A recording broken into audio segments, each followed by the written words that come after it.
So, as a quick intro, for those of you who don't know me, my name is Emma Brown and I'm the founder of Whimble. We're a care tech platform and we're based in Ottawa and we also operate in the GTA. And our purpose is to make personal care more accessible. So we connect people who need short term, urgent, or really flexible client centered care with experienced vetted personal care attendants. And we also partner with organizations like event organizers to provide on site attendance at large gatherings. So, like a festival or a concert or sports event, we want to make sure that anybody on site can get their care needs met, whether that's physical assistance, kind of navigation support, emotional assistance, anything. We have on site attendants who are trained to make sure everybody has the best experience possible. I'm really excited for today's conversation because I know many, many people in my own personal life who this is going to benefit. And I wish that we had had this conversation years ago, as I have a family member with a developmental disability, and this would have saved us a lot of stress. But we're going to have a conversation today about the transition that many families face when a person with a developmental disability turns 21 and they're no longer allowed to participate in the public school system. I hear it often described as like a cliff or just a major life transition. And it's a time filled with uncertainty, questions about services, and then also opportunities to build independence and purpose. So there's a lot happening at this time. I'm thrilled today to be joined by Mary Barnes. She's a Canadian author and advocate. She spent years advocating for families for navigating this transition of life after school. And she brings both professional insights and personal perspective as a parent. And she has deep experience understanding the challenges, the gaps, and the opportunities that come with this transition. So, Mary, thank you so much for being here today and for sharing your insights. Well, thank you. Thank you for inviting me, Emma. I'm really glad to be here. Before we begin, I just want to say one thing up front. I'm not a clinician or a researcher. I'm just a parent who's been living this journey for many years. And I'm going to refer to notes periodically because this is a very important topic and I don't want to miss anything. Just for a bit of context, my daughter Laura is an adult with developmental disability. And like many families, we've spent years learning as we go, navigating systems, asking questions, and trying to figure out how to support her in building a meaningful life. So over time, that journey has also led me into advocacy conversations with other families, service providers, and organizations. So I've been able to see many different perspectives on this transition. A great disclaimer. I also should be adding a disclaimer that I'm not an expert or a clinician, but I am a frustrated sibling and a niece of someone and a granddaughter of someone else who had a cognitive impairment. So, yeah, we're all bringing the lived experience to the table. Okay, great. So maybe you kind of started the introduction there, Mary, but let's dive a little bit deeper into your family's journey, if that's okay, and what that transition out of school looked like for your daughter. Absolutely. For our family, the transition out of the school system was something we knew it was coming, but emotionally it still caught us off guard. For nearly 2 decades, Laura's life moved through the rhythm of the school system. So there, as you know, were teachers who knew her well, educational assistants who understood her personality, therapists who worked with her regularly. And every year we had meetings around the table that many people will be familiar with around IEP discussions, planning conversations, people thinking together about what Laura needed to succeed. But when you're in that environment in school, even with challenges, there's a structure that's holding things together, right? There's a place that they belong every day. There are people helping them grow. There's a sense that the system exists around them. But then that chapter ends. And what surprised me most was not just that school ended, because as mentioning, we all know it's going to, but it's how suddenly the structure around it disappeared. So you go from having this team of professionals around the table to literally sitting at your kitchen table at home, wondering, what now? What comes next? So for many families, that moment is very disorientating. Parents have described it stepping into a completely different landscape, or as you mentioned, Emma, falling off a cliff. That's a very common one. And we don't say that to scare anyone, but you realize very quickly that the systems that support adults with developmental disabilities operate very differently than the school system. So now you become the planner, the researcher, the advocate, and you're the one trying to piece together what adulthood will look like. So for many of us, it's not that we're unwilling to do that. It's just that we didn't realize how much of that responsibility would shift to us once school finished. I've got goosebumps because I feel like so many people have had that experience. Is and from your experience, if you whether you could go back in time or when you're advocating, like what are some of the most important realities that families should be prepared for at that stage to hopefully feel a little bit less like they've fallen off a cliff? I do wear two hats, right? I do have the parent hat, the advocate hat. So the first being my parent hat, one of the biggest realities is that the adult systems are not coordinated in the same way that schools are. So when challenges arise in school, there's educators, therapists, and administrators working together to figure the solutions. But in adulthood, that coordination comes from the parents now. So we're left to navigate multiple programs and services, which, by the way, operate completely independently of one another. So parents begin piecing together the building blocks for the adult life. So things like life skills day programs, employment supports or supported work opportunities, programs that build confidence and independence, recreation and social opportunities in the communities, future housing possibilities, and respite support for caregivers, which is very important. Mhm. But this is where I like to reframe it a little bit because I don't want this to feel overwhelming. If we think about a neurotypical young adult leaving high school, it's actually not that different at the core because they're still figuring things out. They're exploring options. They're trying to find the right fit, whether it's a university, college, a trade, or jumping into the workforce, right? So there's uncertainty there too. There's a lot of trial and error, and there's a lot of let's just see how this goes. So the difference isn't in the goal because the goal is the same for all of our kids, a meaningful, fulfilling adult life. The difference is in how much coordination it takes to get there. So for neurotypical young adults, there's a built-in system that helps guide those steps. But for our families, we become the system. We're doing the research, making the phone calls, connecting the pieces, sometimes creating opportunities that don't even exist yet.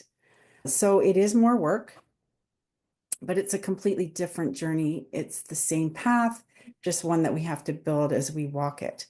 So one thing I would suggest is connecting with Developmental Services Ontario. They are referred to as DSO, and they help determine eligibility for adult developmental services. At this point, I would also strongly suggest applying for passport funding because that can help support things like community participation, skill building programs, employment supports, and respite. This passport program essentially replaces what many know as the special services at home funding. But there is a wait list for this. It's a long wait list. So that's why I suggest getting on that early. But because there isn't one place coordinating everything, families often can spend months, sometimes years, researching options. So, talking with other parents and learning how different services fit together, at the end of the day, they just need to know it's a gradual process of building one piece at a time. Mhm.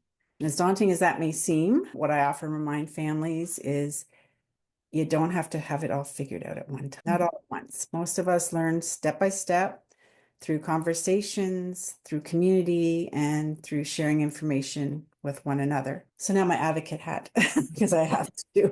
One of the realities families are also navigating is the cost of these programs. For day programs specifically, they average about $100 a day, which adds up quickly for families who are trying to build consistent and meaningful support. So for almost 2 years now, alongside another local mom, Elaine Cray from the Special Friends Network, we've been advocating strongly for a simple but important shift when it comes to day programming specifically. That provincial funding, whatever amount is currently allowed, follow the individual to the program of their choice. Because right now, funding is often tied to one specific program rather than the person. And we feel, as well as numerous other families, that choice does matter. Our hope is that by allowing funding to follow the individual, it would not only create more choice, but also help lessen the financial burden for families. And at the end of the day, we're not asking for more than what already exists. We're just asking for access, flexibility, and the ability to really choose what works best for our loved ones. It doesn't sound too dissimilar as well from how Passport is set up in terms of like giving people the choice and the flexibility to spend those funds how on the eligible activities. But this is an addition, right? Yeah, Organizations that yeah. get the So kind kind of, of modeling the day program funding after or aligning it with the Passport program. Is that what it would look like in practice? yeah, we're trying to align our advocacy with Mhm, universities and daycares. For example, mhm, universities get OSAP and government grants, and they get to mhm, choose whatever university they want to go to. Daycare subsidies get to choose their daycares, and they get a child tax benefit, which they're not expected to use that to pay for their daycares because mhm, it's subsidized. So we're trying to say, why does our demographic mhm. not have those same choices? Yeah, So makes perfect sense. Yeah. Okay, we're kind of, I'll skip to the next section. We're already kind of talking about navigating those services and supports. You've mentioned passport funding, day programs. Are there any other types of programs and services that are most important for families to be aware of and start exploring? there there are. So there's, as I mentioned, the DSO. I think what I really want people to know what to do earlier is to start learning about the adult systems sooner than you think you need to. Because in some communities, the parents actually start looking between the ages of 14 to 18, like well before graduation. So registering with DSO early helps ensure that you're not scrambling for information when the school finally ends. And I think you can apply for that, I'm pretty sure, at 16 to restart receiving services at 18 or 21 if you're in a life skills day program. The earlier families begin to explore the options, though, the less overwhelming it's going to be. So, another important piece is connecting with other families. And I can't stress that enough because parents often share incredibly practical information, such as which programs have strong reputations, how long wait lists actually are, what funding applications involve, and what housing ideas families are already exploring. So that kind of lived experience is incredibly helpful for when families are trying to understand what the road ahead might look like. I've been a member. There's a Facebook group. It's got a very long name, but I think it's like Ontarians with developmental disabilities over the age of 18 passport funding or something like that.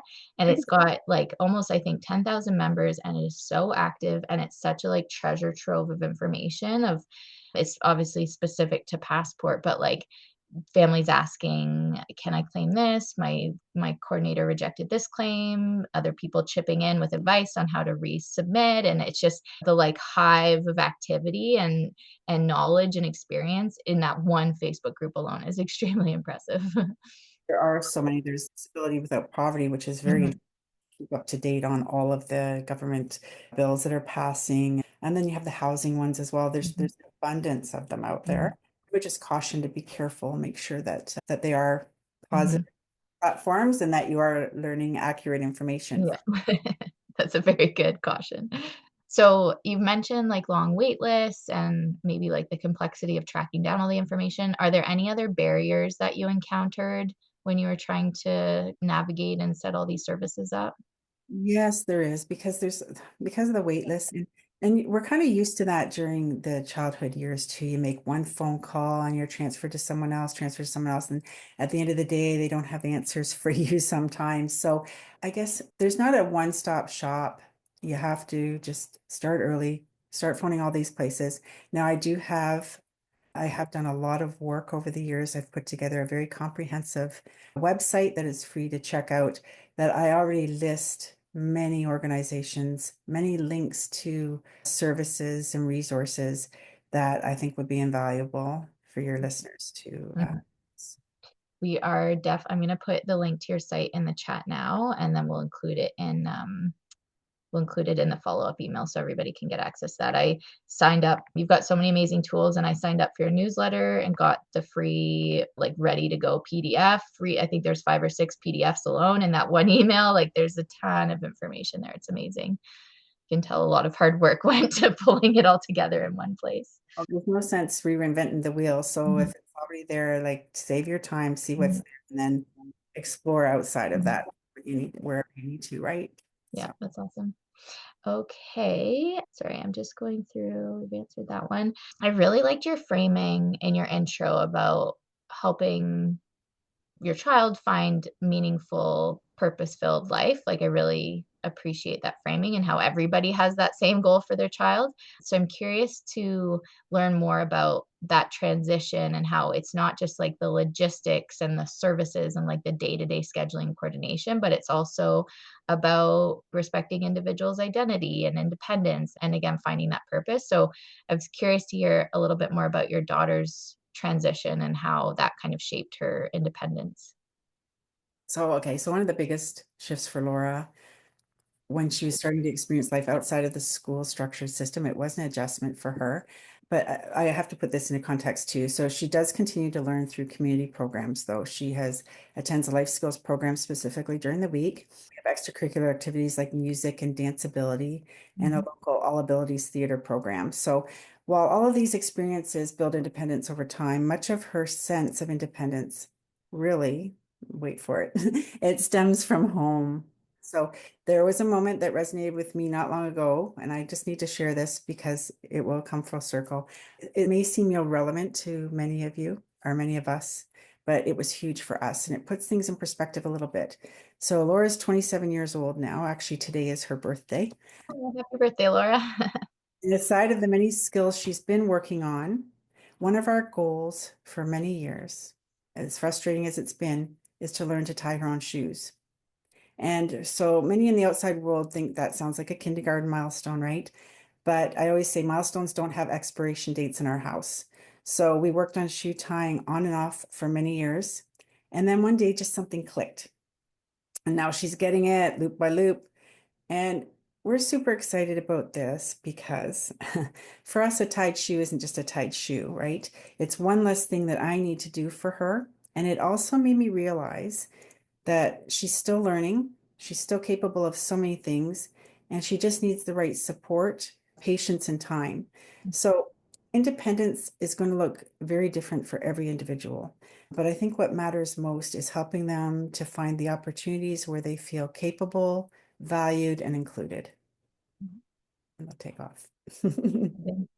I didn't mention this in our original conversation, but my uncle has a developmental disability, and my grandma, who passed away last year, never got a ton of credit for how much she supported and coached and continuously from when he was born in the late 50s, and the doctor said like he would have kind of severe limitations his entire life to now being in his 60s.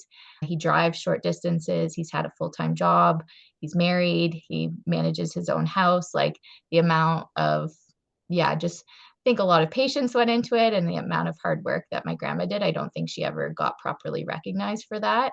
But yeah, it's really true that there's no expiry. It's not like if you haven't learned skill A by 5-year mark, it's never going to happen. So I think that's a really helpful reminder.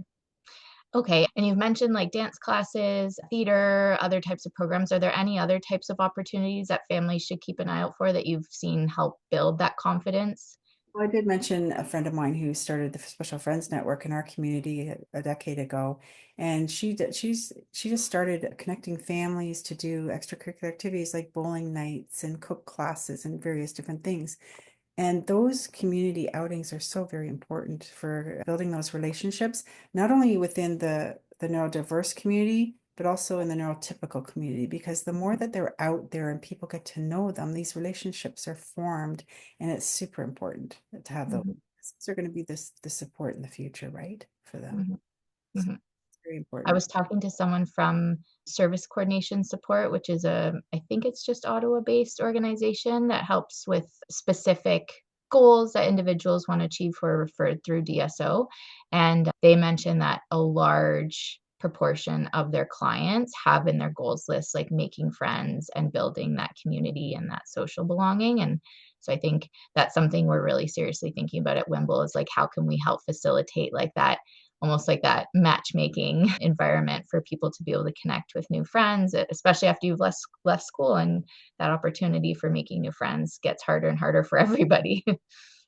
Yeah, it does. And you don't want to go into that loneliness piece. Mhm, I on that in my book as well. That's a whole nother kettle of fish, but mhm, that'd be a whole mhm. webinar actually. But Yeah, anyway, yeah, it's very important to have to establish those new yeah, relationships. for sure.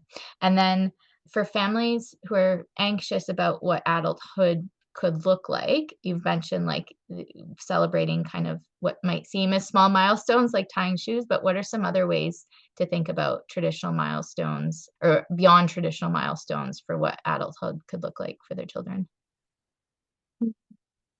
I'm just trying to think. There's so many things. I just think that you need to really focus on where they are in the moment, what their interests are, what they want to do. I think we often fall into the category of talking about them in third person too, which is very tough for them because a lot of them understand and know a lot more than we give them credit for.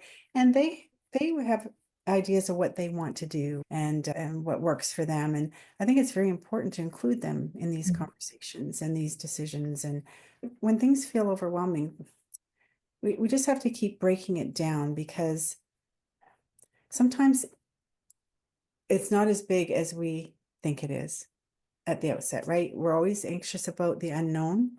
And sometimes we worry when things don't go exactly right. But I have found personally, when I was really set on one idea or one goal or one organization or one thought, it fell through. I was so disappointed, only to find that another one was far better waiting. It's easy to say, but take a breath and just try to take one step at a time and not feel like it all has to be accomplished in one day.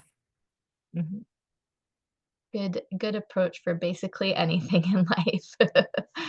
Okay. And then obviously this sounds like a very exciting and stressful transition period. From your experience, again, kind of setting families up for like realistic expectations and like kind of touched already on like be realistic about the pace of achieving certain things, but what are some other common challenges that families are can possibly expect to face during this transition? So navigating the complex systems is probably Mhm, the one. Long wait lists for services, uncertainty around future housing, funding, and the caregiver burnout piece, which mhm, is a thing. It does happen if mhm, you're careful. Many are surprised to learn that some services, especially housing supports, can have wait lists that stretch for many years. And in mhm, regions, some of the options are less than desirable. So mhm, you really want to give yourself loads of time for that. That's why early planning becomes so important. And another thing that many parents quietly carry around in the back of their mind is who's going to support my loved one when I'm no longer able to. So that's a very real concern for many of us because they're not only getting older, but so are we. So there are always these worries, lots and lots of worries, but there are a lot of things that we can do to ease those concerns, like guardianship, estate planning, trusts. It sounds overwhelming again, but mhm, there's so many options available to consider. And again, I go through step by step ABC in my book to help people better understand what to do mhm, there, when to do it, if they need to do it. Because again, mhm. it's not a one size fits all, right? So yeah, there's lots of options there. Yeah. That I'm really glad you brought that up because we've been involved through Whimble in two situations now where an individual where mom was a primary caregiver and had all the logins and the passwords and the files and the paper, like had everything, was managing everything by herself and had sudden crisis where she was no longer able to do that. We've seen this twice now in the last 2 years, and it's it was it was a very, yeah, I'm glad you brought this up because I would highly recommend everybody come up with a plan before you need it. Even before you get into, I'll just give you a Mhm, highlight bit. Before you get into all these legal things, and it's overwhelming, even just writing a little notebook about your loved one to do, what makes them happy, what makes them upset, da da da da da, like just all about me kind of a book. So it just transfers to whoever is going to be picking them up.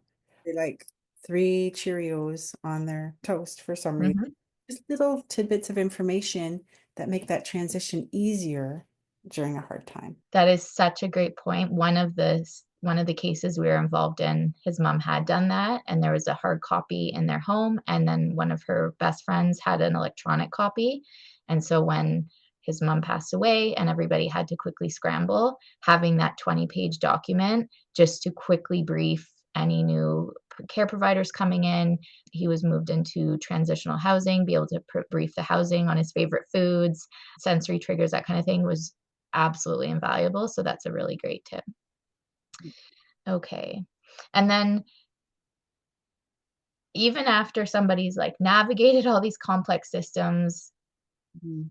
I'm assuming there are still nothing in our systems is perfect. So I'm assuming there are still gaps that they might encounter. Like what gaps should they be aware of that like maybe there just isn't a solution for at this time? It's going to be the funding is an ongoing struggle. There are going to be services offered, but the wait lists are long. So the gaps are you trying to fill them yourself. This is what I'm Mhm, saying. It becomes we become now the navigators, right? We need to find those day programs. We need to find those community activities to keep them busy in the interim. We need to build those relationships through services like you provide. We need to just try to keep life flowing for them, mhm, basically.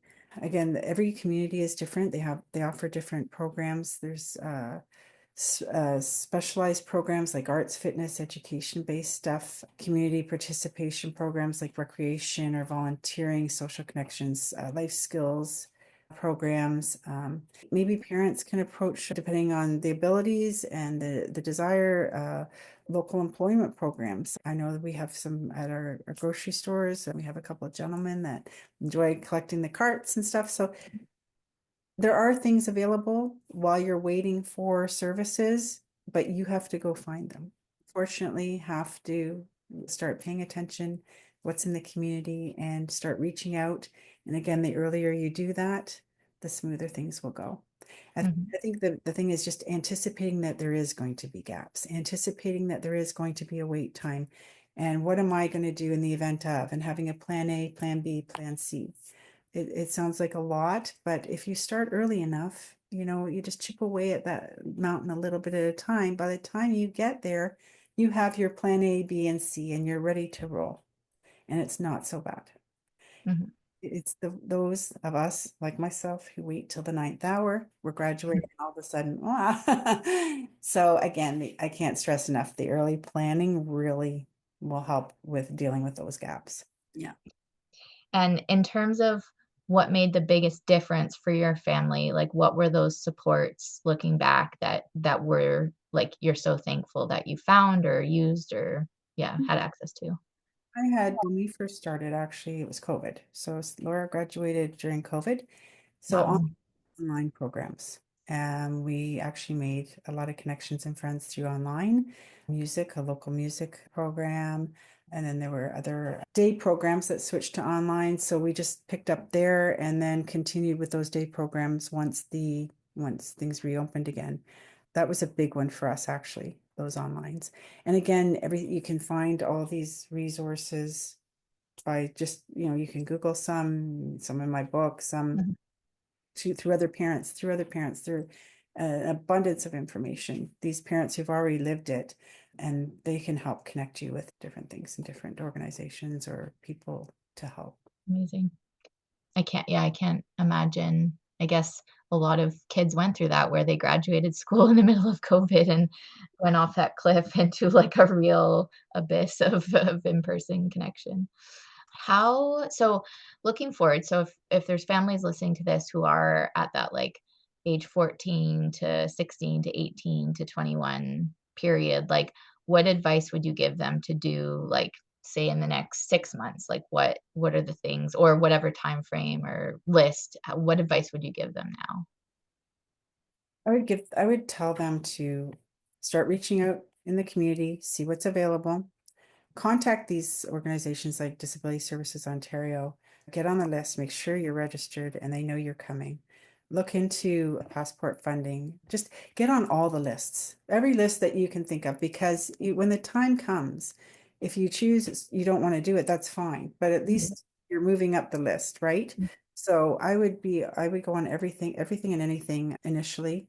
Speak to the people in the school, like the certs, and see what guidance they have, because they often will have community resources come into them and say, oh, look, we're doing this in the community, blah, blah, blah. So they're a good source, a resource as well for guiding you on next steps or making those connections as well.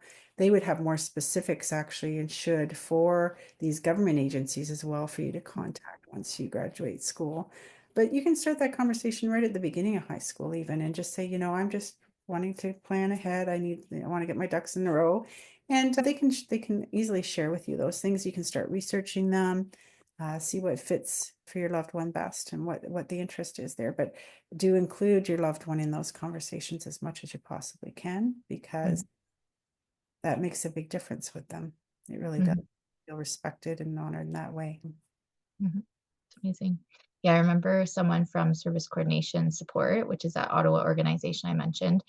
They mentioned that get on the like do the get on the wait list, do the intake or whatever is required. And then once your name is called, in their case, if you've already accomplished that goal or you've already figured out what you were hoping to get support with, great. They'll take you off the list and you can get back on it when something else comes up. But it just means that you're on that list in case it's still a need when your name does get called.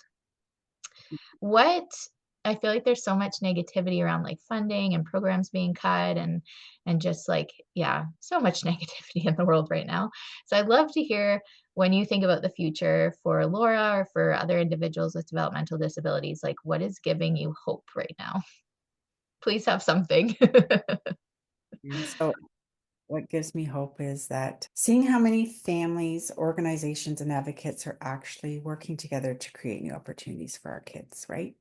In different communities, we're seeing some inclusive workplaces, social enterprises, creative housing models. I know of a couple in Toronto that are making their way out throughout the province, programs focused on belonging and participation.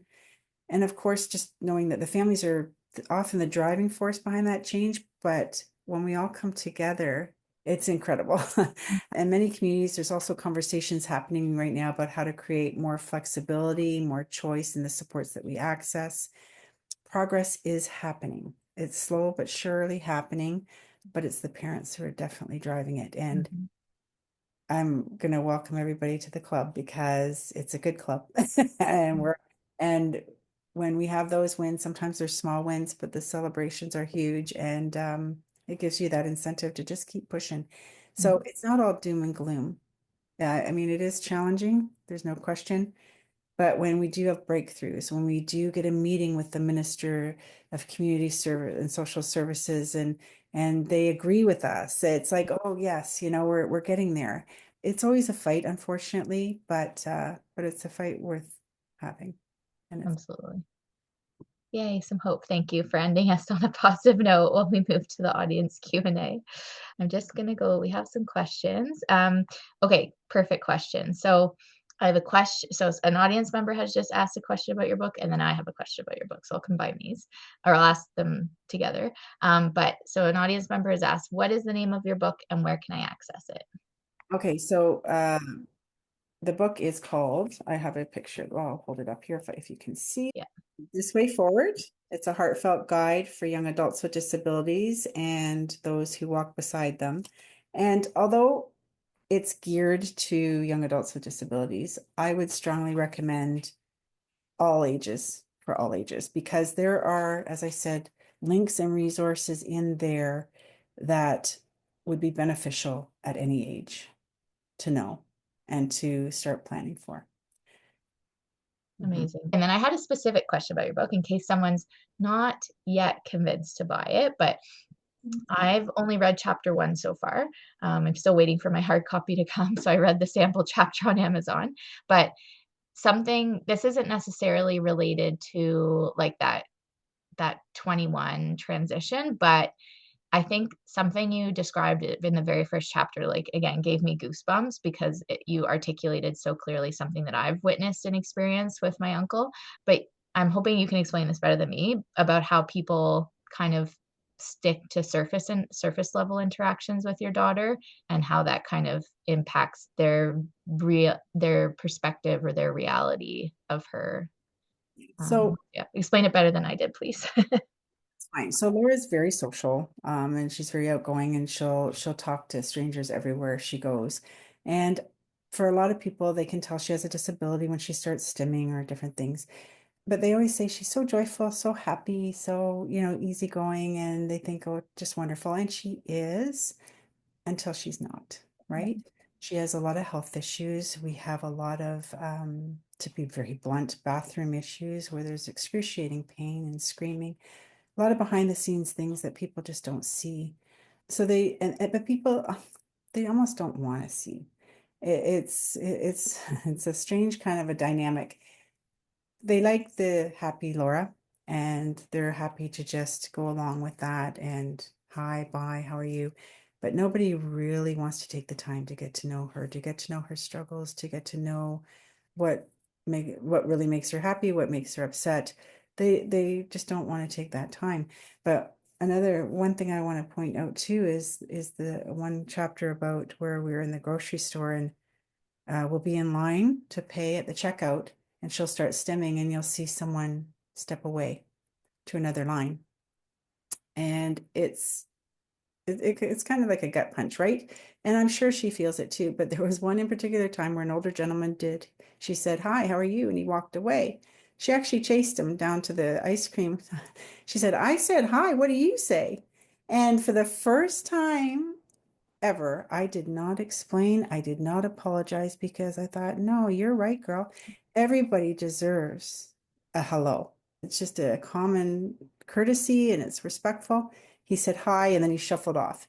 And I understand there's discomfort for people who don't understand things, but there's no understanding for rudeness. Yeah.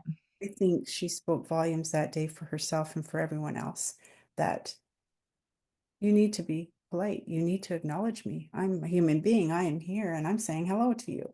So Hmm. I was quite proud of her that day. I was very proud of her that day. So there's a lot of these things that us parents have to deal with silently. And sometimes we speak up on their behalf, but sometimes it's good just to sit back and let them do the show, which she did. Hmm. And I thought that was incredible.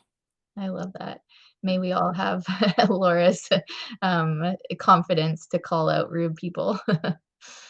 Okay, I'm just going through the list of questions coming in. Okay, I think we've answered everything. Is there anything else, or is there one key message or anything else we haven't covered today that you want families to leave with? Just again, first and foremost, start planning early as you can, and know that the journey may look different than we originally imagined, but it can still be meaningful, fulfilling, and full of growth. Sometimes those moments show up in the most ordinary places, like shoes being tied for the very first time. But families everywhere are creating those moments every single day already without really realizing it, without recognition. But as long as there's determination and love in the home, those are the moments that truly change everything. And even though I had a lot of questions when Laura finished high school, I have learned that the answers are not set in stone. They are different for everyone. And just as they would be for a neurotypical child finishing high school, right? Everyone needs to determine their own interests, what works best for them, what their needs are. And instead of choosing a university, we're choosing a day program. Instead of finding a job, maybe we're doing volunteering. But there are options. Families just need to know where to go to find them. Please, regardless of my book, do access my website because there's lots of information there I think you'll find helpful. But one other little tidbit I want to quickly throw in if I can. Everyone has one of these. Okay, so this Access 2 card through the Easter Seals, it's an amazing card that you can use even now. You don't have to wait till they're older.